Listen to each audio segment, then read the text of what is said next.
তো বন্ধুরা, আমি বিকালবেলা 4:30টার সময় ভাবছি যে কী খাই কী খাই কী খাই, কারণ আজ আমি দুপুরে ঠিকমতো ভাত খাইনি।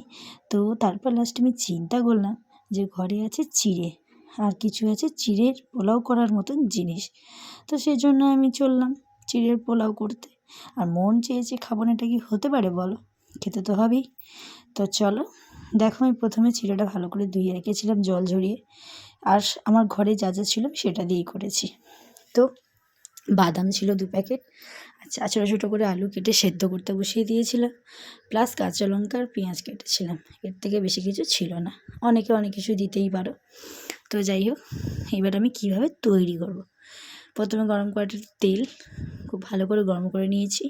তারপরে পেঁয়াজ কুচি, কাঁচা লঙ্কা কুচি দিয়ে দিলাম। আর হ্যাঁ বন্ধুরা, আমার কাছে কারি পাতা ছিল, বাট আমি দিইনি, কেন আমার ঘরে অনেকে কারি পাতা খেতে চায় না, তো সেই জন্য দিলাম না। তো যাই হোক, তো স্বাদ মতো নুন দিয়ে দিবে, কেননা অনেকে নুন, চিনি, হলুদ, ঝাল এগুলো অনেকে পরিমাণ করে খায়, তো তোমরা সেরকমভাবে বুঝে শুনে দেবে।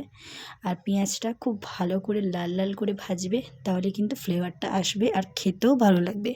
পেঁয়াজটা একদম কাঁচা রাখবে না, যেমন দেখো আমি ভেজে নিয়েছি। তো এর থেকে মানে তোমরা চাইলে আরও ডিপ করতে পারো, বাট আমি ওরকমই রেখেছি। তো তোমরা যাই করবে না কেন সবই মোটামুটি খুব ভালো করে ভাজবে। তারপর দেখো আমি এখানে কাঁচা বাদাম রেখেছিলাম, সেটা দিয়ে দিলাম। আর হ্যাঁ, বাদামটা তোমরা খুব লাল লাল করে ভাজবে, তাহলে কিন্তু খুব টেস্ট হবে। আমি একটু হালকা লাল ভেজেছিলাম, তো তোমরা চাইলে একটু ডিপ করে লাল করে ভাজতে পারো, এবং যদি চাও তোমরা ভাজা বাদামই দিতে পারো। তো পরিমাণ মতো নুন দিয়ে দিবে, যেটা আমি করলাম। প্রথমেই বলেছি নুন চিনি যে যার মতো দিবে, কেননা অনেকে ঝাল খেতে ভালোবাসো, অনেকে মিষ্টি খেতে চাও না। তো যাই হোক, তো চলো তারপর দেখো আমি সেদ্ধ করে রাখা আলুগুলো সেগুলোও দিয়ে দিলাম। কেন আলুগুলো তোমরা খুব ছোটো ছোটো করে কাটবে আর একটু সেদ্ধ করে নেবে, তাহলে জানো তো কী হবে, ভালো হবে। মানে তোমাদের চিড়েতে তো যেহেতু জল দেবে না, তো আলুটা সেদ্ধ করার একটা থাকে, তো সেই জন্য তোমরা এই করবে, আলুটা সেদ্ধ করে নেবে। তারপর তোমার পরিমাণ মতন হলুদ দিয়ে দেবে। আমি একটু হলুদ দিয়েছি, কেননা চিড়েটা একটু হলদে হলদে ইয়েলো কালার না হলে না ঠিক ভালো লাগবে না, সাদা সাদা হলে। তো দেখতেই পাচ্ছ আমি হলুদ দিয়ে দিয়েছি। আর প্রথমেই বলেছি তোমরা যা জিনিস দেবে, যা জিনিস মিক্স করবে খুব ভালো করে ভাজবে, তাহলে জিনিসটা ভালো হবে।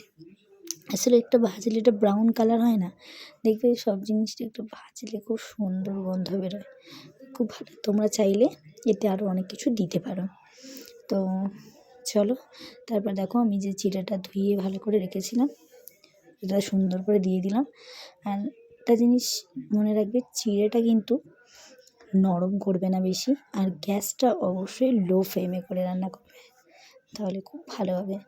তো চলো, মিক্স করতে আমার অসুবিধা হচ্ছিলো, যেহেতু এক হাতে ক্যামেরা ধরেছিলাম, তো ভালো করে মিক্স করে নিয়েছি।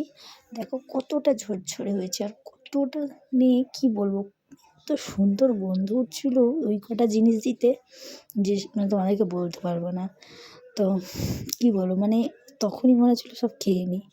তো যাই হোক, আমি তো আমার মতন করে করলাম, তোমরা কেমন করো আমাকে অবশ্যই কমেন্টে জানিও, লাইক কমেন্ট করো।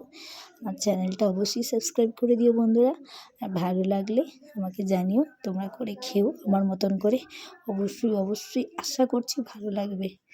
তো সবাইকে টাটা, গুড নাইট, ভালো থেকো, বাই বাই।